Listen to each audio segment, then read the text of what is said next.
Good evening and welcome. So glad that you braved the college football season and made it out this evening. No, we're happy to have this event. My name is Joel Beachy, pastor here at East Union Mennonite Church, and we're thankful to have Abraham Diaz Alonso with us from McAllen, Texas. We've had an excellent weekend so far. We spent time at Hillcrest Academy yesterday with a chapel service, several classes, and some good questions and discussions with the young people. We're going to invite Abraham forward and have a prayer, and then he will start his presentation. Again, this is on understanding immigration and from a perspective of Mennonite Central Committee, the relief agency. So, welcome to Abraham. Let's pray. Dear God, we thank you for this evening. We thank you for this space and for this group of people who have chosen to gather here this evening. We just ask that our hearts and minds and ears would be open to hearing how the plight of the immigrant in the world today, how it affects them as they approach our border in the United States and other borders across the globe, and that we may think critically about how we respond, how we care for our neighbor, who may be sitting beside us, but may also be thousands of miles away, traveling a hard journey. Just ask that this evening may be a time of learning and growing, of relating to one another and deepening fellowship. I ask these things in your Son, Jesus' name. Amen. Welcome.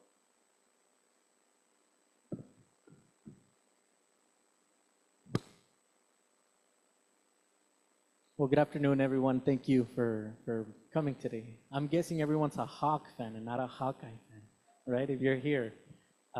Just kidding. Some of you are DVRing the game. So we'll make sure to watch it afterwards. My name is Abraham Diaz Alonso. I work with Mennonite Central Committee as the Immigration Program Coordinator. And today I'm going to be talking about the work of immigration related to MCC, what's happening in immigration today, the realities, and what we see and what we do as part of the global work of MCC. So if you have any questions, feel free to write them down, and at the end, I'll be more than happy to answer any questions. Hopefully, they're answered before you ask them, and if they're not, please ask them or encourage another one to ask them or ask them for someone else. So that's my good shot again. Yeah, I showed it last time. So I'm the Immigration Program Coordinator. But today I want to start off with two quick verses. The first one is Genesis 1:27.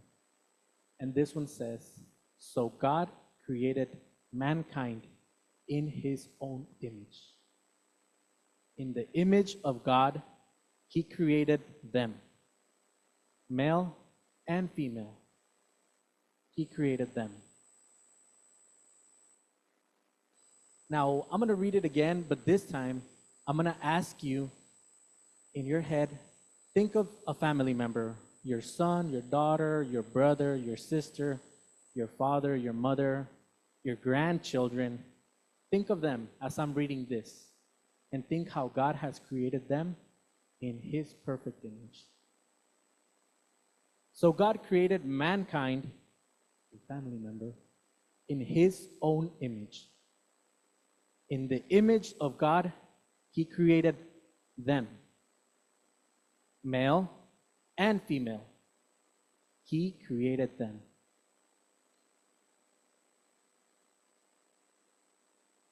And now a little bit longer, I'm going to be reading Matthew 25:35. "For I was hungry, and you gave me something to eat. I was thirsty, and you gave me something to drink. I was a stranger, and you invited me in.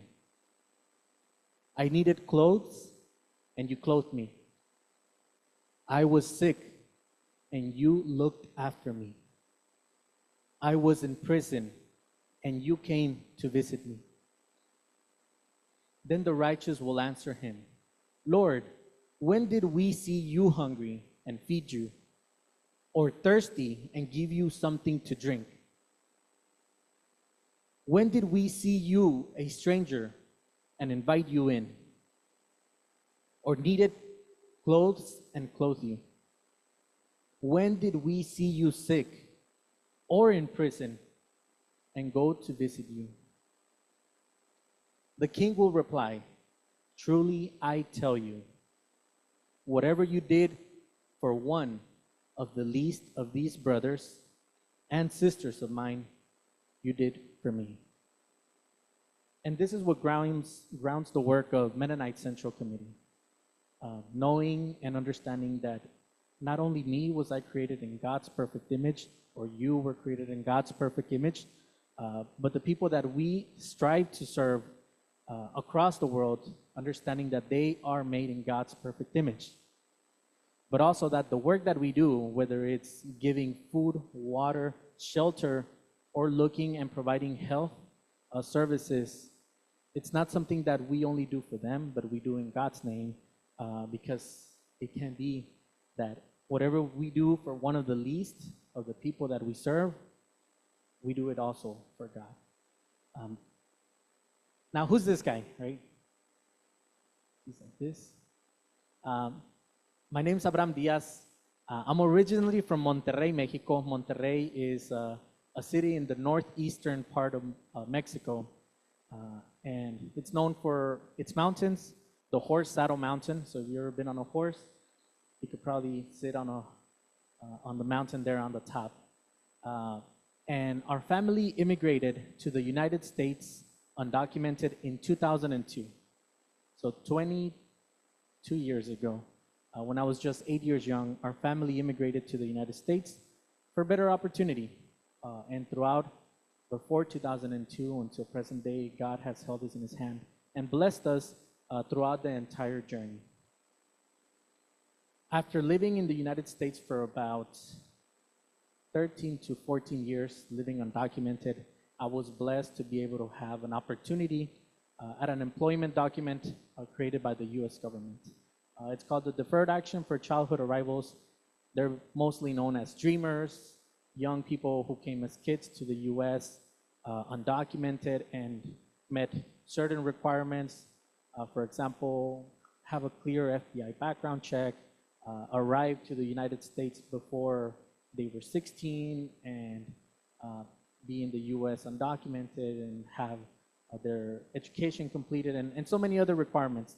What the government said was, we will not give you legal status, but we will give you a work permit, and you will not be a priority to be deported yet. So I was blessed to be able to be a part of that program. That gave me just a better opportunity in the so complicated immigration system of the United States. And it's just so complex that try to navigate it and trying to understand it at the same time is very, very complicated. And hopefully I'll be able to explain just a little bit of how complex it is, not only for myself with my story, but also for those who are trying to enter the United States to seek refuge and shelter, but also talking about the work. Because of my family, I was able to adjust my immigration status. This is a photo of my wife, my daughter Marbella, and my son Bruno, just this past January. And we're missing one that we just welcomed in July, Mariela, who she's about a month and a half. So we don't have a family picture yet. But thanks to my wife and thanks to the family that I have, I was able to adjust my immigration status. So from 2002 up until 2023, it took me 21 years to become a legal permanent resident and a United States citizen.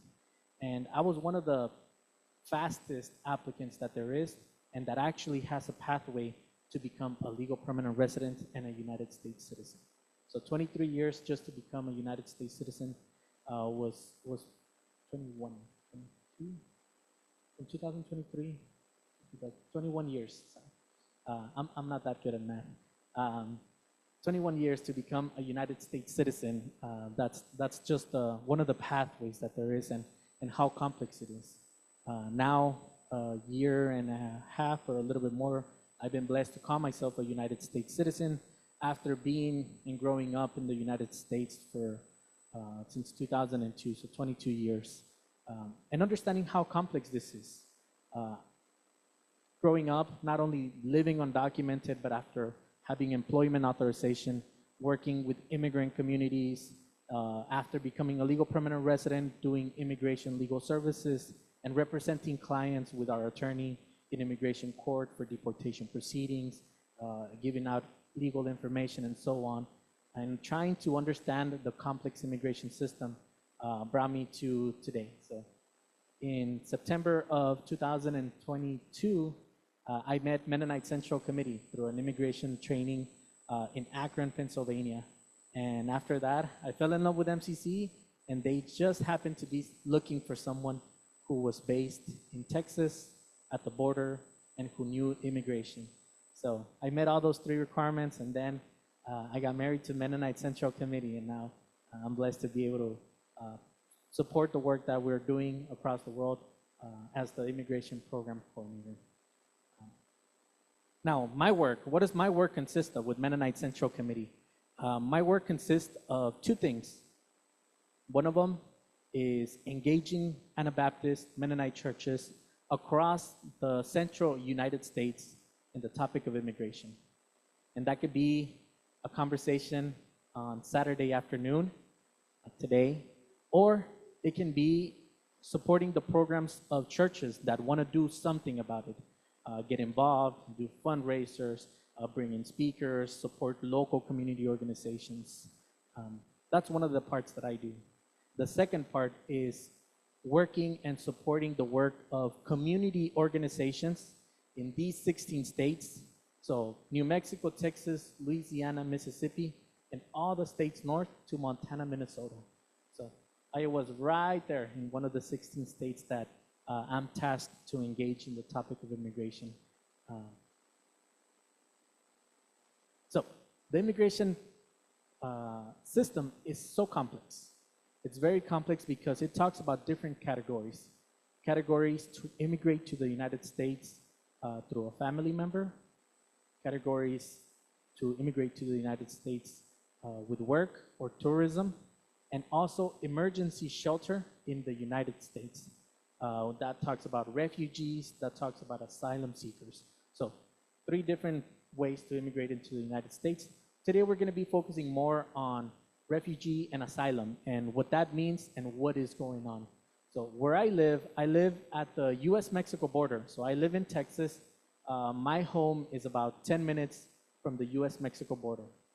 So if I drive 10 minutes south, I'll get to the International Port of Entry. So the bridge that divides Mexico and the US. So that's where I'm at. The very most part of Texas, very southmost part of Texas is where I live. But also at the border is where everything is happening on the topic of immigration. And what does that mean? But before we start, I want to talk about MCC's commitment to people. So MCC not only works in the United States, but we work in 60 countries across the world. So we work in, for example, Zimbabwe, in Ethiopia, in Bolivia, in Nicaragua, in Ukraine, in Southeast Asia, in so many places around the world. But our commitment is supporting in immigration, supporting people through advocacy efforts. So whether it's policy, working and following the lead of community-based organizations. So MCC doesn't directly work with people and hear people, but we work with community organizations that are already doing this, whether it's in Zimbabwe or whether it's in Mexico or in other countries. We support the work of local community organizations and also churches doing that work that provide many things, including shelter, legal services, and support of families through different means. In MCC, we try to strive that every single project that we work in has a peace and justice component. Faith, peace, and justice component, and a care for creation as a guiding principle for the work that we do and the work that our partners do. But just like we work in 60 countries, uh, in 60 countries, not only do we focus in different things, immigration is one of immigration is one of the focuses that we do in the 60 countries as well. So besides helping people, it's also supporting people so that they don't have to flee their home, but also stay within their home country. And I mentioned working with Anabaptist churches, not only in the US, not only in the region, but across the world, so that they too can support the work of MCC's goals. Now, when we talk about immigration, we usually think about the United States. So we think, oh, immigration is going on in the United States and MCC is responding to that. But looking back, MCC works in Latin America, from Mexico all the way to Bolivia. That's probably the southmost country. And what we do there is we strive to help people so that they don't have to be displaced. So not only helping people who are at the border, but preventing people from coming to the border and staying at home and continuing living their life. I don't think many of the families that come to the border want to just leave their home. So what we try to do in many countries, we try to do preventative work so that they don't leave their country and can stay and support their communities. Some examples in Bolivia, to stop people or to prevent people from migrating into the United States, we focus on urban farming, teaching people how to farm, teaching people how to cultivate their own food. In Colombia, we work with 30 Anabaptist churches there in Colombia so that they help the most vulnerable within the country so that they're not forced to leave the country. In Ecuador, agricultural development, very similar to Bolivia. In Guatemala, same thing with food security. In El Salvador, with disaster response, whether it's with organized crime or the disaster hurricanes, flooding, and so on. In Haiti, we know that they've been struck by a Category 5 hurricane recently, so we try to focus on health and how people are able to stay alive within the country.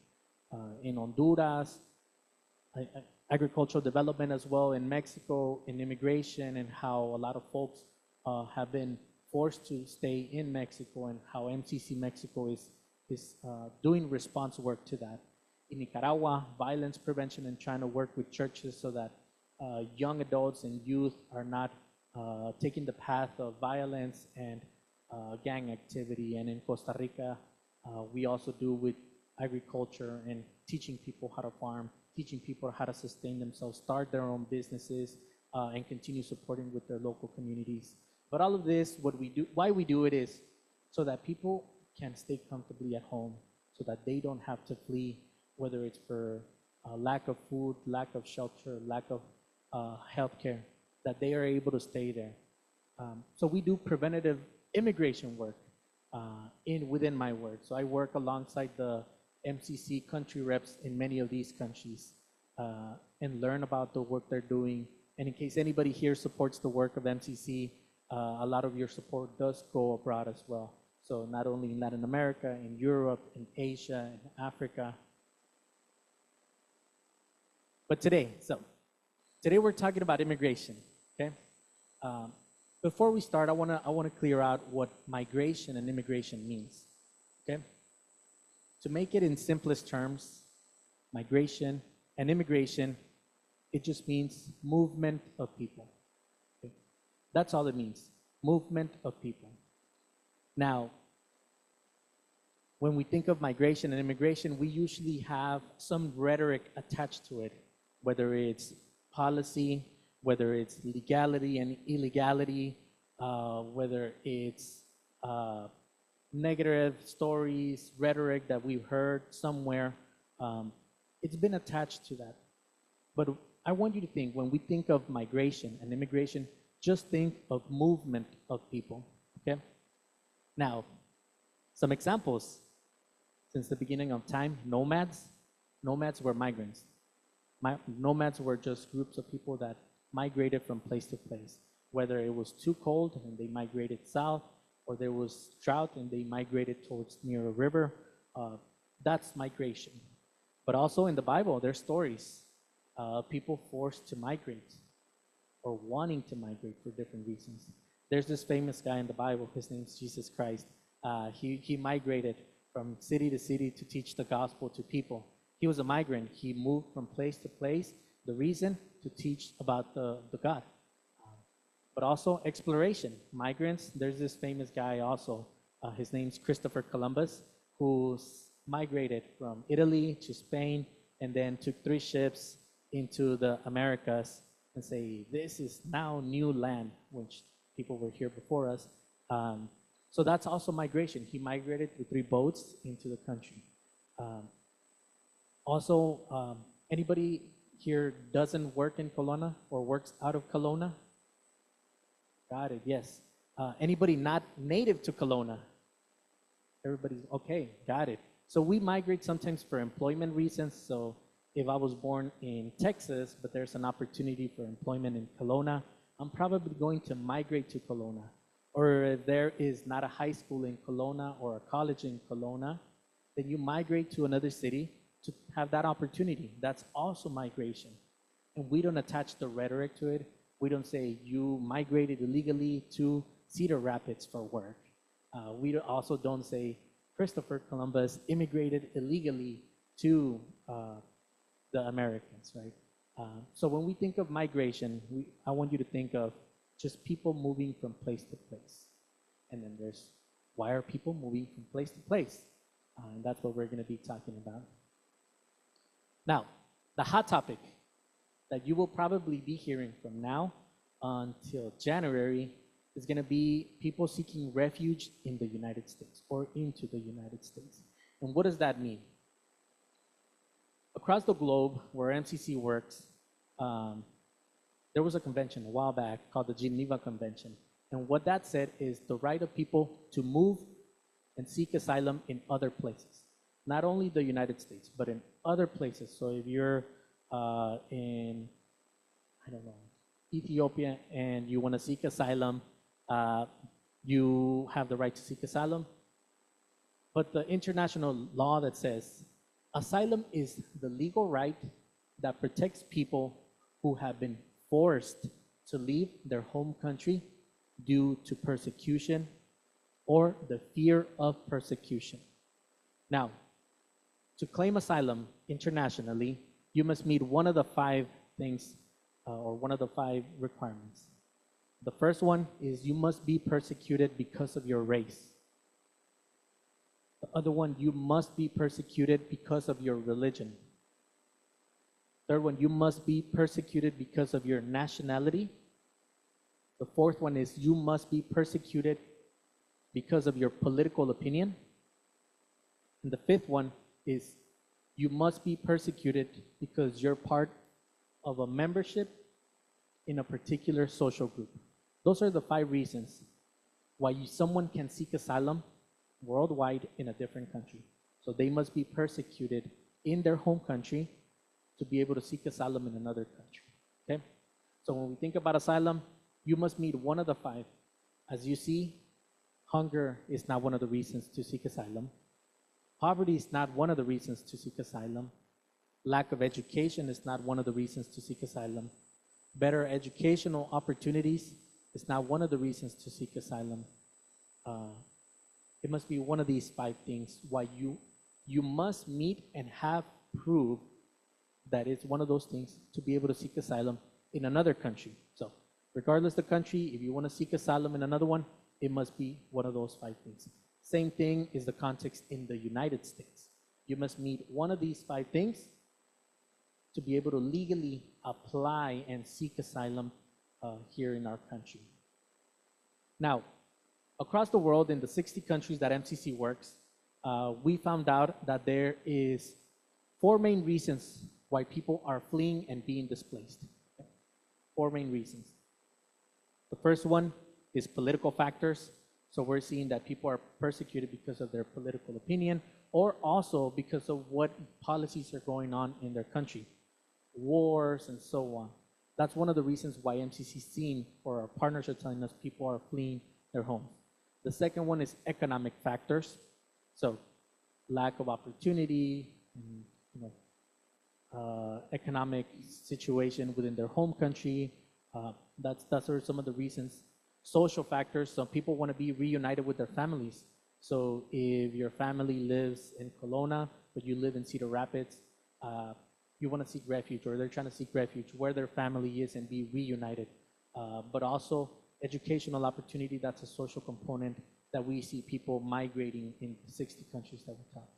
And the other one is climate change, where our partners are seeing drought or they're seeing natural disasters in those countries, and our work is to respond to that. But we're seeing people across the world with these four leading reasons. So not only in the US, but in other countries in the Middle East, in Africa and Asia, in Latin America. Those are the four reasons why people are seeking refuge in other countries. As you can also tell, political factors is probably the only legal reason to seek asylum in a country. Economic is not one, social is not another one, climate is not another one to seek asylum. But we're seeing people look for refuge in other places because of these four main things. Now, if we bring it now, all of that information into the United States, okay? Asylum is probably the most complex thing to understand. But now we have the 5 reasons why someone can seek asylum. You must meet one of the 5 and have proof of those 5, or one of the 5. The main countries that are partners at the U.S.-Mexico border with MCC seen are people from Cuba, from Haiti, from Nicaragua, and from Venezuela. Those are the main 4 countries that people are fleeing from to try to seek refuge in the United States. We probably know about the Cuban government. We probably also know that Haiti was just recently, about 5-6 years ago, struck by a Category 5 hurricane. Venezuela, we know and understand the political context of the country as well. And Nicaragua, very similar with gang-related activity as well. So these 4 countries is what our partners are serving today. Those are the main countries that our partners are serving.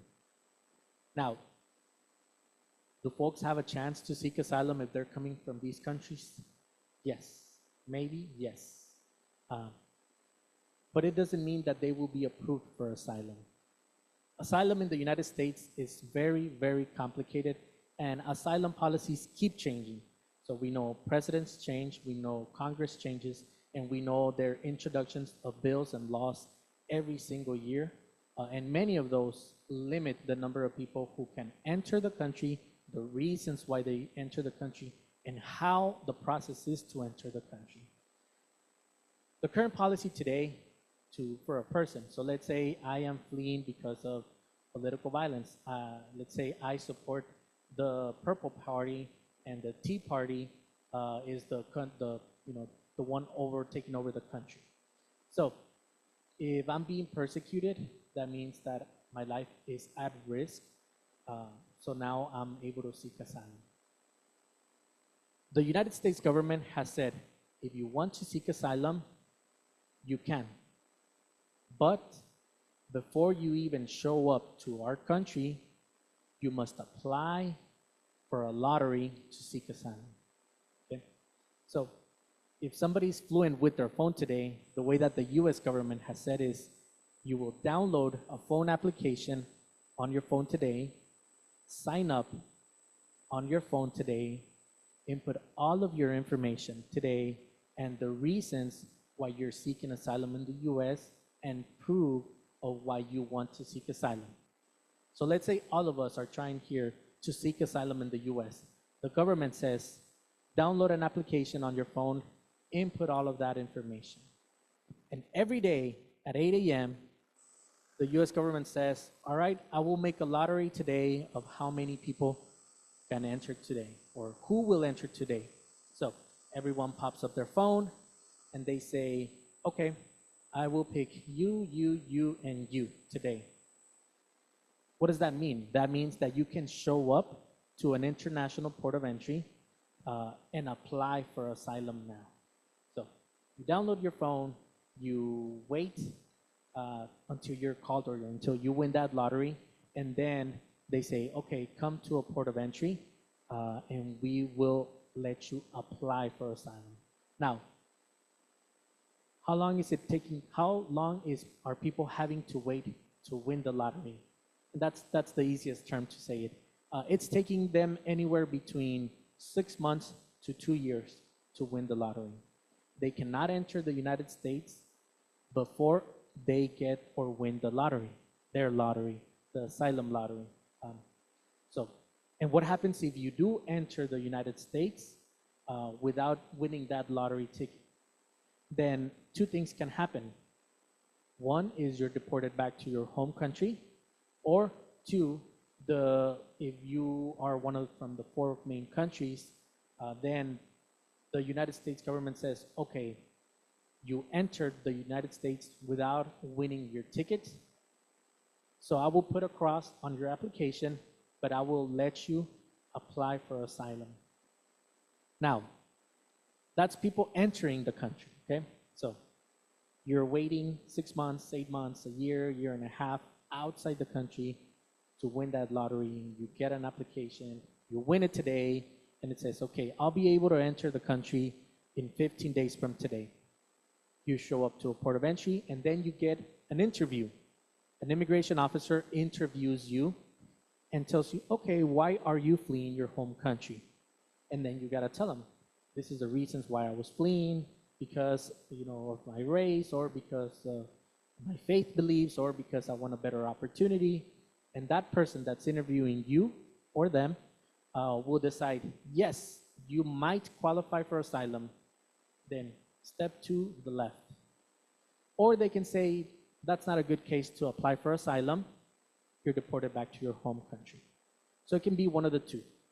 If they say you have a chance to apply for asylum, then what the next step is, every single person that interacts with immigration, they must pass a federal FBI background check, and also must have someone living in the country where they can be hosted. So if you don't pass a background check now, the United States government has partnership with pretty much the rest of the government to get people's criminal background checks.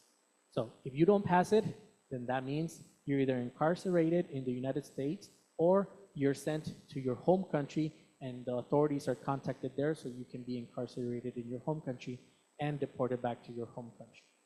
But let's say you won the lottery, you show up, you pass the interview, you pass the background check, and you do have a family member that's in the United States.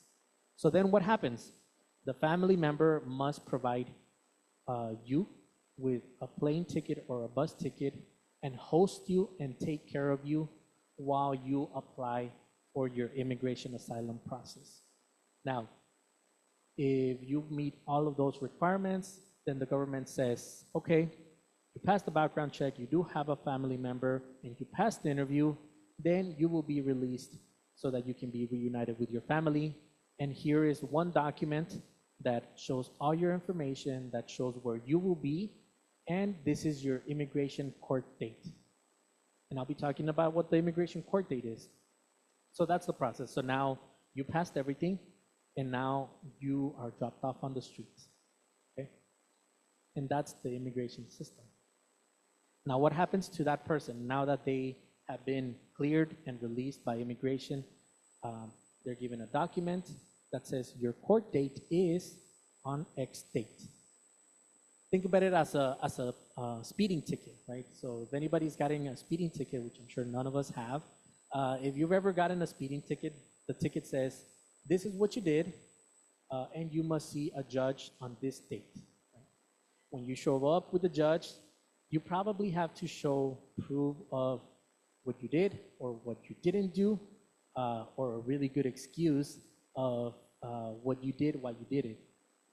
So in a speeding ticket, you show up in front of the judge, and the judge reads your case, reads the speed you were going, the speed limit that there was, and they can give you different options. They can say, the judge can say, okay, this is your first speeding ticket.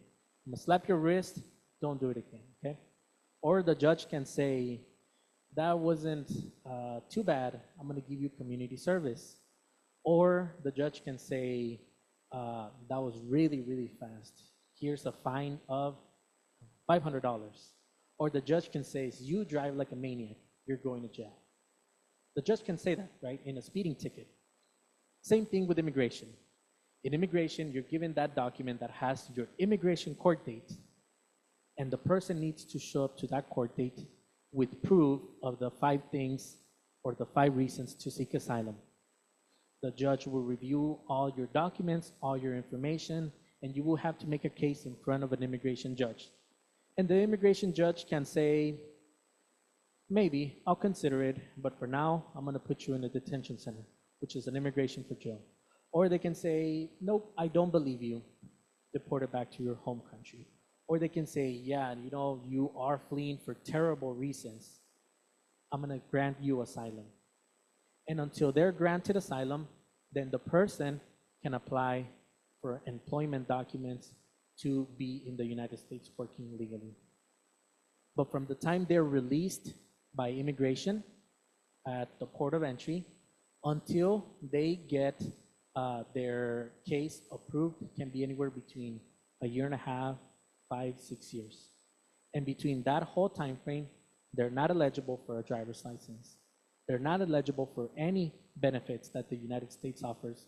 So like healthcare benefits, food benefits, housing benefits, all of that, they don't qualify for any of these federal benefits. You also don't have an employment document, which means you're not authorized to work, unless there's special circumstances that you need to prove. But those things, you don't. And what happens with those families? Well, the family member that I mentioned a little bit earlier, they must sponsor you. They must take care of you. Or people usually work under the radar and say, I'm going to work in a pig company that's in Kelowna, and I'll be the one washing the pigs, or I'll be the one, packing the meat, or something like that, right? They'll where they don't have to be registered, and they'll work while they wait to make a case in front of an asylum judge. Now, what are the rates of approval in asylum? Depends on the judge. There's judges that their approval rate for people to seek asylum is about 2%. So out of every 100 people, 2% of those will be granted asylum. And then there's other judges that say it's about 30%, 40%.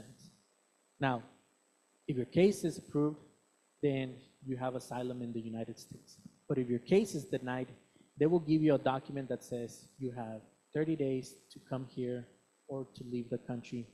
You can leave the country on your own, or we can deport you. Those are the 2 options. So the chances of getting approved for asylum are very, very small, anywhere between 2% to probably the best judge, anywhere between 40-45% chance to seek asylum. It's very complicated, right? It's probably more complicated than we want to understand. Now, when you show up in front of a judge, remember, there are only 5 categories where you can apply and qualify for asylum. Hunger is not one of them. So if you tell the judge, I was starving in my home country, more than likely your case will be denied. In the interview, at the beginning, you say, I didn't have a job. That's not a reason to seek asylum, and you will be deported back to your home country. So a lot of people that we're seeing enter and apply for refuge and asylum in the United States more than likely meet one of those 5 categories, which are race, religion, nationality, political opinion, and or membership in a particular social group. Spoke about the asylum process. That's the application. You must wait. But what happens? So remember, you must win the lottery. How many of y'all have won the lottery before? That's not. I'm glad you're not buying lottery tickets. People wait outside the United States to be able to seek asylum. So what people are doing is say, if I go and cross illegally, then more than likely I will be deported back to my home country. So I'd rather not. So then they're staying in the closest city to the border, which is in Mexico. Now, people were living in street condition, which means I'm waiting to seek asylum. I can't work. I can't buy a home. I can't, and I have to wait until I win the lottery. So they started making made-up shelters. So made-up shelters, if anybody's been camping, are camping tents where people are forced to live to wait until their turn to seek asylum in the United States is granted. And we saw anywhere between 500 to 2,500 people living in these tents. And when I say people, I'm talking about children, 3, 4, 5, 10 years old. We're talking about women. We're talking about elderly folks who are 60, 70, 80 years old waiting to seek asylum, and the conditions that they're living. Now, what does it look like? This is what it looks like. When people are waiting to seek asylum, they must wait outside the country. Now, if you're running away from home because of one of the 5 reasons, more than likely all you're carrying is a backpack with some clothing and with some documents, which more than likely is proof why you want to seek asylum. But when you get to the border, you cannot enter until you win that lottery. And you're forced to live there until you win it. So our community partner organizations, what they do is they serve people in vulnerable situations like that. So people living in camping tents for 3 months, 6 months, 8 months, a year, year and a half, while they wait their turn to seek asylum. This is the US-Mexico River, and these are some of the shelters that have been made up. Now, where are these shelters? This is Mexico, this is the international boundary, and this is the US on this side. So they're on the Mexico side. Why? Because if they cross into the United States, then more than likely they will be deported back to their home country. Who runs these shelters? Churches and community-based organizations. So anywhere between feeding them 2 to 3 times a day, to providing water, to drink, to cook, to shower, to brush your teeth, to use the restrooms, or creating a playground for kids, or preaching on Sundays and having service there in the shelter, or giving out legal information. All of this, the tents, the tarps, the food, local community organizations there on both sides of the US-Mexico border support this work. But also local churches from both sides of the border are supporting this work. So on Monday, we might have a local Presbyterian church that goes and feeds people 3 times a day. And then next week, we'll have a Catholic church go and give a donation so that people have access to water to cook, clean, shower, and so on. Now, what is the capacity in these shelters? Anywhere between 500 people to 2,500 people living in this condition every single day. So I came on Thursday and I went last Friday, and we had about 850 more or less people living in shelters like this. There's about, in the region where I live, 3 shelters with a maximum capacity of 2,000, 2,500, and each one of them was at about 800 people. So yes, they're forced to live like this. Now, the work of MCC is saying there's vulnerable populations there. How can MCC support community organizations that are supporting people like this? So we partner with community organizations to create projects, intentionally focusing on specific groups of people. So my work as the immigration program coordinator with MCC, I look for community-based organizations, not only in the US-Mexico border, but across my region, the Central States, United States, to promote and do immigration work that serves different populations. It's very small to read, but for example, in El Paso, we're partnered with a community-based organization named Las Americas Immigrant Advocacy Center. And the partnership between MCC and that organization is they do legal representation in front of an immigration judge for people who are inside detention centers who have a chance to seek asylum. That is our partnership with them. In Falfurrias, which is 60 miles north of the US-Mexico border, with South Texas Human Rights Center, the partnership between MCC and that organization is they find human remains of migrants who have crossed into the United States undocumented and have died in their journey through the deserted area. So if I don't want to wait the 60 days to win the lottery, I can cross illegally and then try to go undetected into the country. A lot of the people don't know that from March until September, October, every day is 100 degrees Fahrenheit.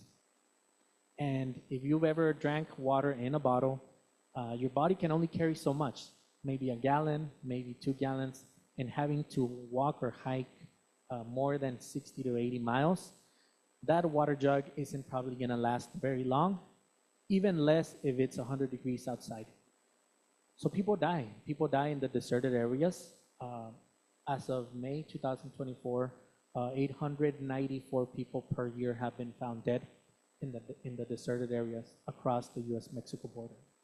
So the partnership with them is them continuing to have volunteers to find people who have unfortunately passed away in that deserted area and reuniting them with their loved ones so that they can get proper burial, or getting their human remains sent back to their home country. So they work with Border Patrol, they work with local police, the Sheriff's Department, and the consulates to repatriate the human remains back to their home country or with their family members. But also they run a hotline and a water station system. The hotline, if anybody is lost in the desert, they can call that hotline. The community organization will answer, and they will send Border Patrol to pick them up wherever they're at, and they will be taken to a detention center and deported back to their home country. So they have the option of dying and trying to continue their journey, or getting deported. So that's the work that they do. But also water stations. They have over 90 water stations across South Texas in remote areas. And what they do, they have volunteers show up and in one of those water stations put 5-6 gallons of water with their emergency hotline that says, if you find this, the water is free. If you need help, call us and we will find rescue for you. So they would send Border Patrol and rescue them so that they are sent back to their home country. So our partnership with them focuses specifically on that. In Brownsville, we're partnered with 2 community-based organizations, Team Brownsville and One Mission Ministries. And what they do is they are in charge of water, and they are also in charge of food and hygiene kits distribution in the shelters and after people have been cleared by immigration to seek asylum. So Team Brownsville, what they do is if anybody's ever made a health kit or an infant care kit, hygiene kit, we partner with them and provide those kits so that they can provide to families to continue in their journey. In One Mission Ministries as well, they help people inside those shelters. So they provide access to water in the 1,000-liter water tanks. In Mission, same thing with 13.2 initiative, Matthew 13.2 initiative. They work in the shelters, so they provide meals, they provide kids, they provide legal information inside the shelters for people who are waiting to seek asylum in the United States. In Waco, just south of Dallas, Texas, we're partnered with American Gateways. And our partnership between MCC and them is that they do legal representation, they're the attorneys, for undocumented people who have been victims of crime. So their attorney legally represents them, and they represent people who have been victims of rape, or a family member was murdered, or they have been beaten, or they go under any circumstance that they are a victim of a crime. And they do legal representation. With Solidarity Engineering, this is a group of engineering women that they create physical infrastructure in shelters like the ones that I showed.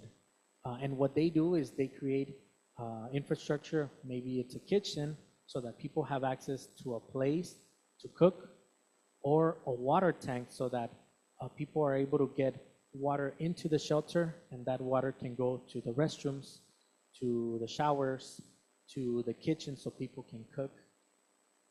And another partner is the Sidewalk School. So if you have been migrating and you are under the age of 18, more than likely it means that you're not going to school. Let's say I am coming from Haiti. Well, if I'm from Haiti, I need to go from Haiti to Brazil, from Brazil to Argentina, Paraguay, all the way to Colombia, Nicaragua, the Central American, to Mexico, until I get to the US-Mexico border to try to get asylum. Well, if you're a child, more than likely you've already lost anywhere between 3, 4, 5 months of schooling, up to 2, 3 years, depending on how long the journey has been for the children. So volunteer teachers, what they did is they found out that children are missing out. So after they finished their school and their teaching, they would cross into Mexico and say, all the children in the camp, come, we're gonna give you classes now. So it's 4 or 5 p.m. and they sat all the children in the sidewalk and they started giving classes. So MCC's partnership with them, if you ever made a school kit or heard of MCC school kids, they go to children or migrant children as well. So they go across the world, but they also go into the shelters for children to get access to their education while they wait to seek asylum. In Kansas, our partnership with Immigrant Connection Inc. is people who are already legally in the United States, who are legal permanent residents, to become United States citizens. So we understand that the whole process is so complicated. So my work is finding organizations like these, where we can serve a specific vulnerable population and see how MCC can support that organization to support those folks. So it's not only people seeking asylum, it's people hungry, it's people, young children who don't have access to education, it's people who have passed away and their human remains are in the desert, or people who want to become United States citizens. MCC supports the work. This is a reflection of MCC's work across the world. So in one of the 60 countries, there's someone like me who finds community-based organizations who are serving vulnerable populations in that country, and we strive to serve them.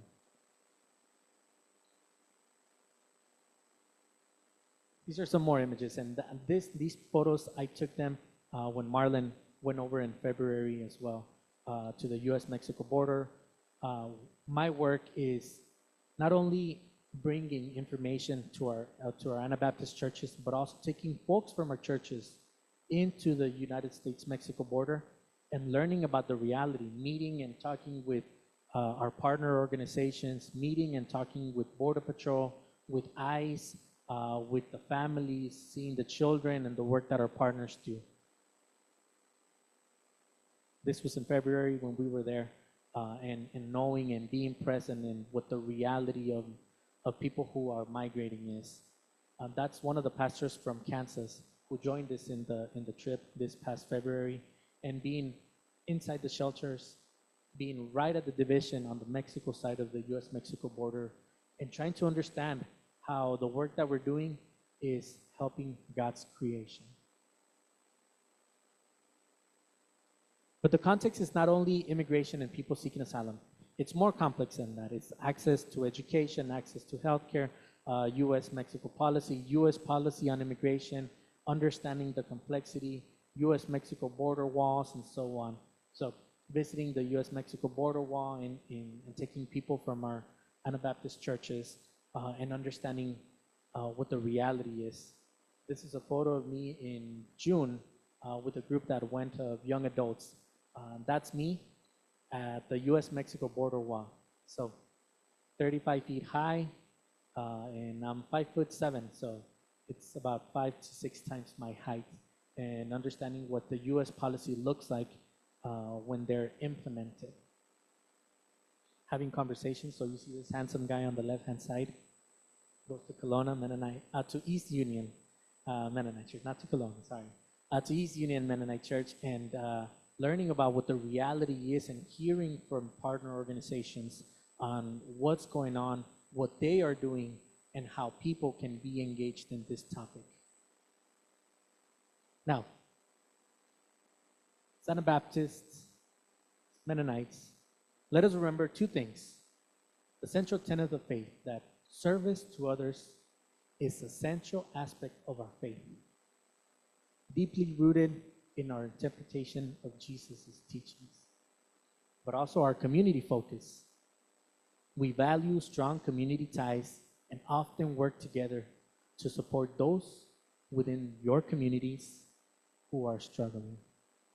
So if your neighbor knocked on your door today and say, my leg hurts, can you call an ambulance? We say, nope, I'm not gonna do that. Or you say, yes, let me call them, but also how can I help? Or if you were hungry today and you had nothing in your pantry and you knock on your neighbors and say, I haven't eaten today. Can you help me? Your expectation is that God touches their heart and says, yes, let me help you. Here's a loaf of bread, ham, and cheese while I go to the groceries. Go get groceries for you. We want to support our community members. We want to support here in Kelowna, here in Iowa, here in the U.S., our communities, but also remembering that there's people outside our community who also need some sort of support. And the most challenging question is, how can we support, right? And I think this is the hardest question that there is to answer.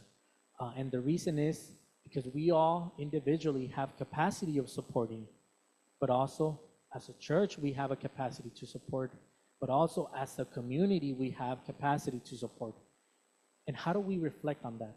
How do we ask God, God, bless me to understand how I can support your creation? How can we ask God to do that in our lives? The first is, let us be conscious about God's creation, okay? Remember, I said in Genesis, God created them. A family member, you, me, the person sitting next to you, in a perfect image. But it's not only me that I was created in God's perfect image, or that you were created in God's perfect image, but others that are next to us in the pew was created in God's perfect image, but also those that we will never see eye to eye, they too were created in God's perfect image. When we support MCC, so if you've ever supported MCC or been involved with MCC, know that you're not only supporting people, but you're also supporting preventative measures in people. So that if I'm helped today, I know that if my generation were to continue, they will also be blessed by the work that MCC did within their lives. So we do prevention of migration efforts so that people don't have to come to our country, so that people won't be forced to flee their homes, but also doing relief, development, and peace in the name of Christ through the partners and the work that we do. There's also community organizations here in our communities. So in Cedar Rapids, in Iowa City, in Des Moines, there's community organizations that are already doing this kind of work, not only in immigration. For example, the Y, just down the road, they help community members. There's other community organizations that are caring for God's creation through the work that they do. So it's not only immigration. How do we support remembering God's creation? How can we support it? Well, there's community organizations that are doing this, that we can support their work, whether it's volunteering, whether it's spreading the information that they're giving, whether it's referring people to those organizations or financially supporting the work of those organizations. And thinking, how can I connect with them? Who do I want to support? Whether it's people without shelter, whether it's people without food, whether it's people getting access to legal information, or in immigration, supporting the work that MCC does, whether it's educating others, educating yourself. And probably the most important one is having those difficult conversations on rhetoric with our loved ones. Rhetoric doesn't only affect immigration. Rhetoric also affects people who live amongst us, people without shelter, people without food, people that receive certain benefits. Rhetoric affects those. And if there's a topic that you really care about, have those conversations. They will be very difficult, but nothing is impossible for God to put the words into your mouth, to open people's ears and people's hearts, to understand the complexity, to understand that rhetoric isn't always right. I mentioned earlier, immigration and migration only means people moving. There's the background of why are people moving? Why are people moving from place to place?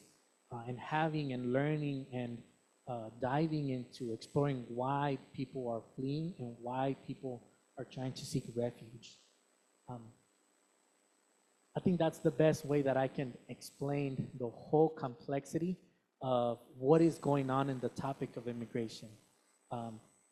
But before I take any questions, what does this union can do to help the work? So one of them, if you're already supporting Mennonite Central Committee, I want to thank you on behalf of everyone, not only in the United States, but in the 60 countries that thanks to your support, we're able to continue supporting people in different countries, in different contexts, whether it's building a well, helping raise sheep and goats in another country, or creating water stations in a shelter. Takes to support, MCC has been blessed to support people through community-based organizations.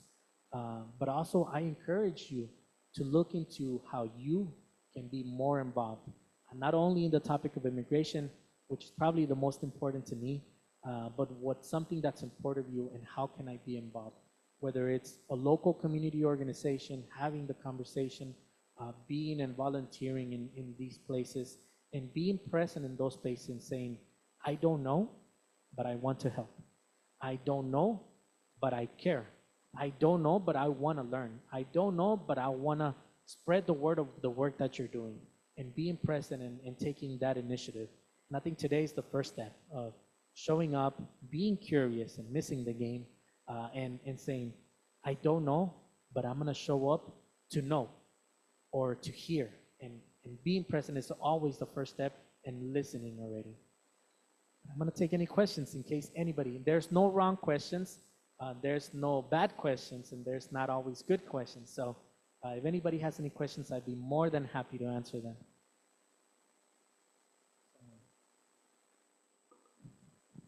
So, do I understand it correctly then that only those seeking asylum have a chance to enter?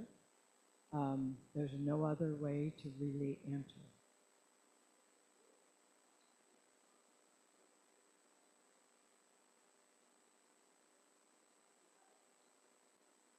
Yeah.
People to fill those gaps. So one of those might be farming and agriculture.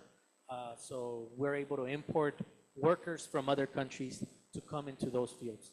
Nurses, we're low on nurses, or on veterinarians, we're low on that number, or different jobs that the U.S. needs to fill, and they can't find people to do those jobs. Then we're able to import people from those for those positions.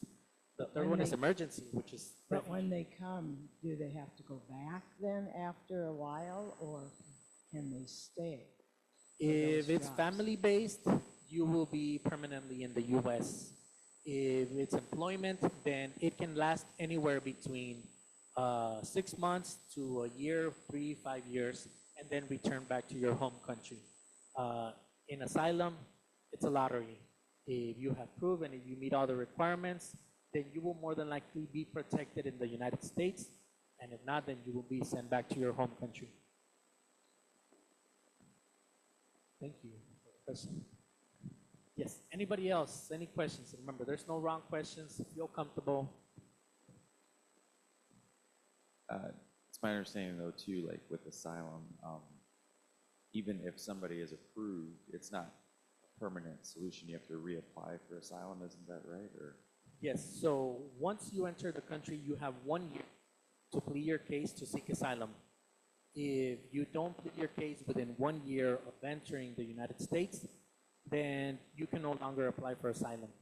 So if I enter today and if I'm cleared, then I apply for asylum and I have 1 year.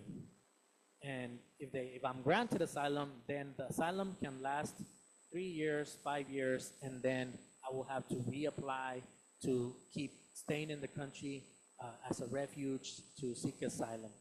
And then after that, continue It's also it's like the temporary protective status. So if you're from a specific that the United States considers it's maybe one of the five conditions, then you're granted temporary protective status for 5 years. So it says your country is in X condition, we will let you stay in the country for 5 years. And after 5 years, the US government can say, that country's fine, now you can go back home. Or your country's not fine, let's renew it for 5 more years. So it all varies. Yes.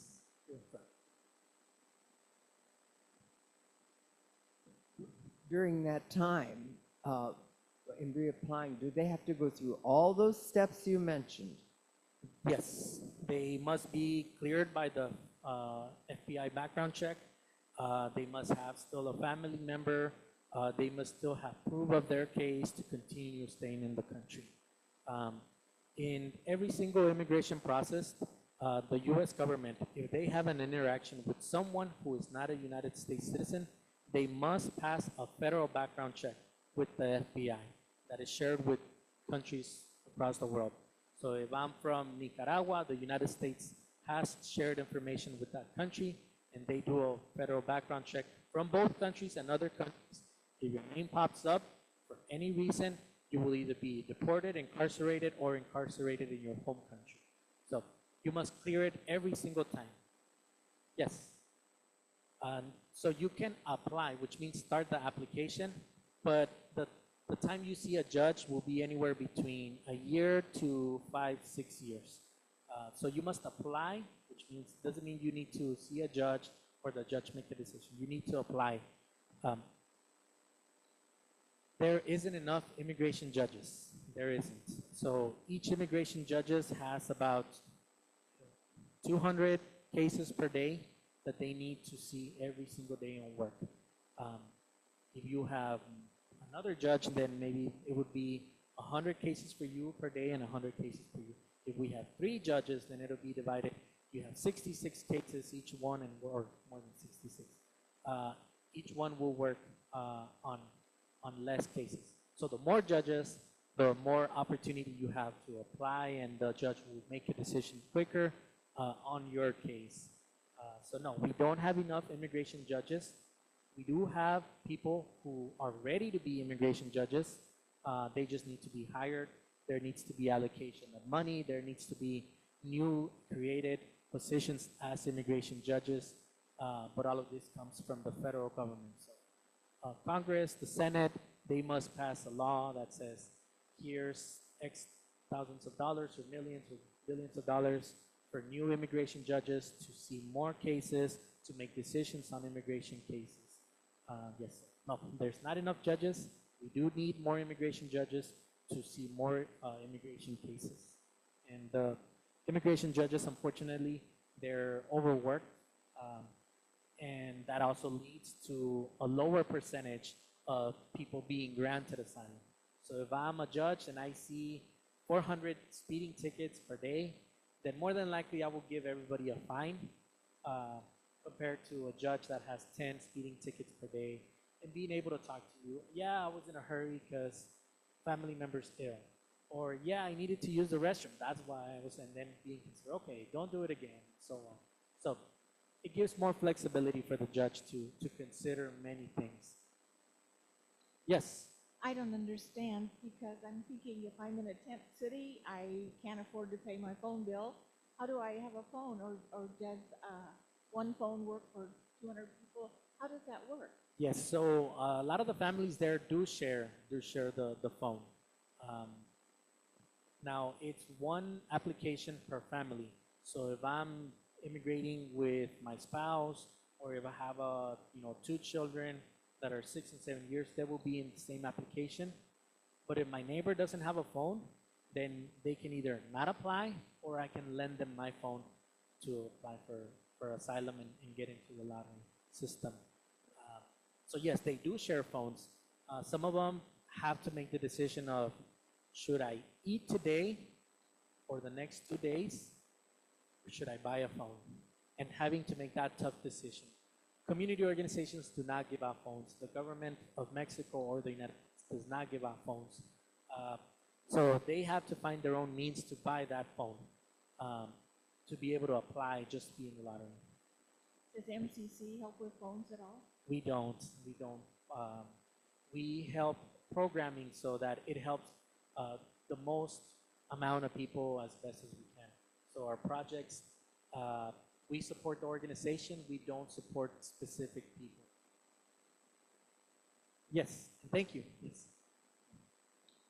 In recent months, how many people a day are coming to the border to come across? Yes, so the United States has a limit in the lottery, which is from Huntsville, Texas to San Diego, California.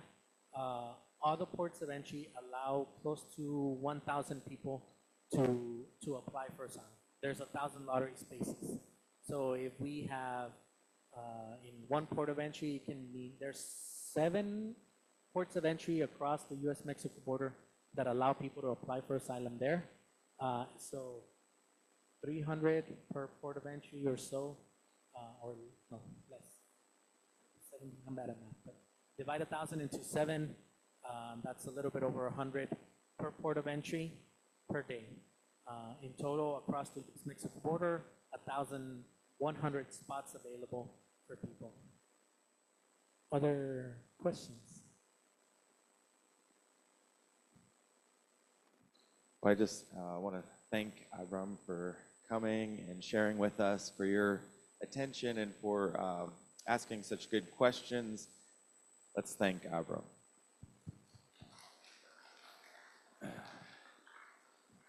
As he mentioned, there are ways to support the work that Mennonite Central Committee is doing. And this evening, we'd like to take an offering.